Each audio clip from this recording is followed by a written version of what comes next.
time on 10 with Ken, we took a look at some of the crimes and tragedies, data breaches, student protests, and faculty protests that caused short-term headaches for Canadian colleges and universities in 2014. In many cases, the institutions were just the victims of circumstance, and we have to sympathize with everyone caught up by painful events. But some of the bigger headaches plaguing public affairs offices last year were the result of self-inflicted wounds. Adversarial labor negotiations, expense account abuses, subterfuge, and scandal. Let's take 10 to take a look.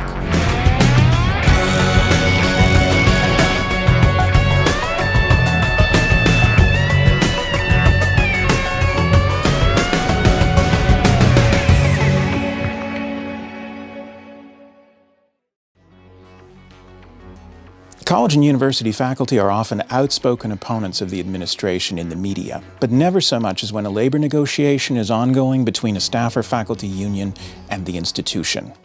In 2014, we saw labor negotiations in several parts of the country. In January, the contract academic staff and librarians at the University of New Brunswick went on strike for 2 weeks, after which a government-appointed mediator resolved the situation. The Mount Allison Faculty Association went on strike for 3 weeks before agreeing to mediation and eventually binding arbitration that brought them back to work. The New Brunswick NDP proposed a Student Protection Act that would provide financial and academic protection to students whose classes were cancelled because of labor action. Students at UNB and at Mount Allison demanded compensation for the class time they had paid for but not received. Ultimately, UNB provided students with a partial tuition refund, while Mount Allison focused instead on supporting students academically. While New Brunswick had its share of labor disputes in January, in 2014 it was really Ontario that was the epicenter of labor disputes, particularly in the city of Windsor. The University of Windsor experienced a strike in fall 2013 when the technical and trades staff gave CUPE a 95% strike mandate. Naturally, the strike began in September with back to school, and some members of the faculty association supported it, cancelling their classes. In October, University of Windsor students were rallying for a speedy resolution to the strike and occupying the president's office. So with faculty negotiations scheduled for 2014, the administration wanted to avoid a strike impacting the start of classes in September. Talks with the faculty association began in May, and in June, the university administration took the unusual step of filing a no-board report. The University of Windsor looked poised to be the first Ontario university to lock out its faculty in order to bring a speedy resolution to a labor negotiation. But in the end, they did not resort to a lockout. In July, the university administration made headlines again for a memo sent to faculty threatening to stop contributing to pension plans, to discontinue health benefits, and to stop reimbursing expenses. President Alan Wildman insisted the university could not negotiate with itself, and that it would instead impose unilaterally its final offer. We reached a point where they weren't prepared to accept the fiscal realities that the university has got. And so we also took the view that we certainly don't want to see students get caught up in a contract dispute. And so we said, look, here's our final proposal. We're going to implement it. It's 8.9% over 3 years, plus Windsor salary standard adjustments. We said we're going to implement this, and we believe that this is fair. It's stretched our budget, certainly to the max. Right now, the ball is absolutely in WUFA's court. They feel that somehow, miraculously, the university is sitting on a whole bunch of money, that somehow, miraculously, we've taken huge amounts of money out of the operating budget to build our buildings. Those are simply untrue. Windsor's Faculty Association announced a series of half-day rotating strikes with 2 hours' notice. Ultimately, the University of Windsor reached an agreement with its faculty in October, and essentially the terms were identical to that final offer that had been tabled months earlier. As institutions wrestle with tighter and tighter budgets, rising pension liabilities, and of course inevitable cost of living increases, you can expect more and more labor tensions in the year ahead. These headaches are going to be chronic. In the past year, Canadians have seen former journalists and powerful politicians sunk by their expense accounts. The RCMP is still investigating Senator Pamela Wallin. Senator Mike Duffy was slapped with 31 criminal charges in July 2014 for $200,000 worth of fraud, breach of trust, and bribery. He could face 14 years in prison. And in Alberta, Premier Alison Redford was forced out of office by a caucus revolt thanks to personal use of government aircraft, a $45,000 trip to Nelson Mandela's funeral, and the building of a personal Sky Palace condo.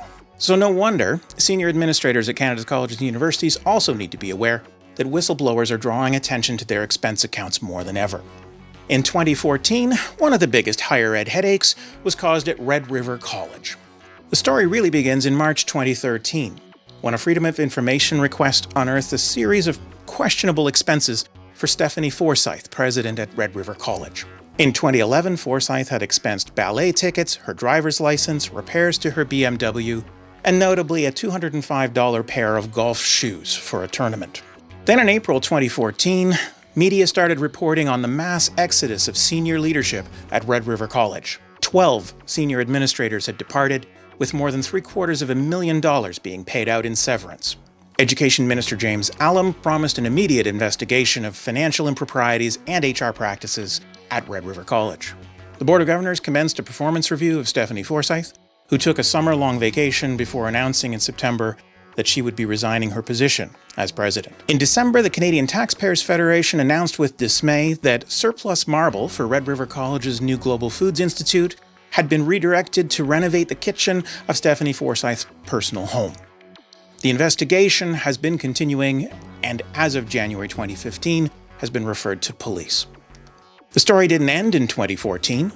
In January 2015, Education and Advanced Learning Minister Peter Bjornson published his report investigating HR and financial improprieties throughout Stephanie Forsyth's tenure at Red River College, making 45 recommendations for significant changes in financial controls.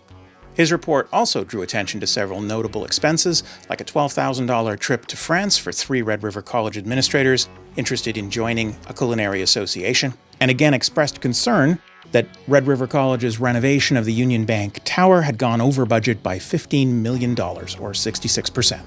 David Rue, Red River's interim president, emphasized that the college did not begin nor did it end with the previous administration.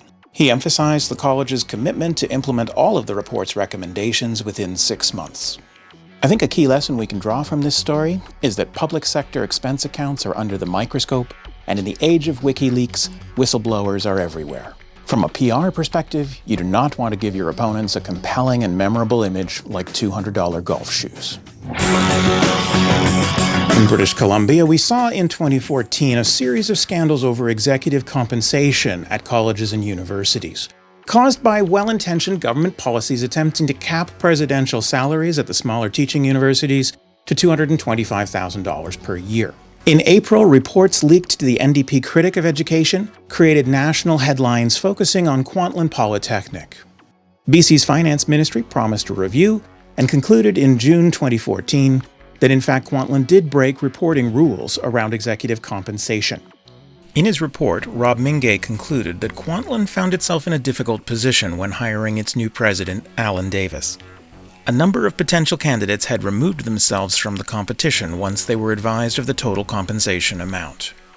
The board considered and dismissed a number of options, including leasing a vehicle before signing a $50,000 pre-employment contract.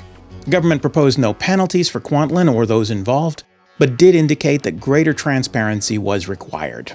What guaranteed the opposition wouldn't let this story go is that Amrik Virk, now BC's Minister of Advanced Education, had sat on Kwantlen's board while still an RCMP inspector and was aware of what had occurred. The Finance Ministry concluded that his behavior was unacceptable, and yet initially there was no response from government, and Amrik Virk remained in his portfolio. In July, the opposition drew public attention to overcompensation of senior administration at 3 other institutions: Vancouver Island University, University of the Fraser Valley, and Capilano University. Minister Virk said the opposition was misunderstanding the contracts and defended the institutions. Then in November, a series of incriminating emails surfaced implicating Amrik Virk in a deliberate effort to circumvent salary caps. Virk indicated merely that the emails had refreshed his memory. By year-end, the chickens had really come home to roost for Amrik Virk. Amrik Virk has been moved out of his advanced education portfolio into the technology ministry. The move comes after a report confirmed inappropriate conduct by Virk. He knowingly tried to break government pay guidelines while serving on Kwantlen University's Board of Governors. It's not enough for college and university leaders to follow the letter of the law, they must follow the spirit of it as well. While there are obviously ways to circumvent government salary freezes, it might be better to lobby, privately or publicly, for changes or exemptions, rather than to resort to financial sleight of hand behind closed doors.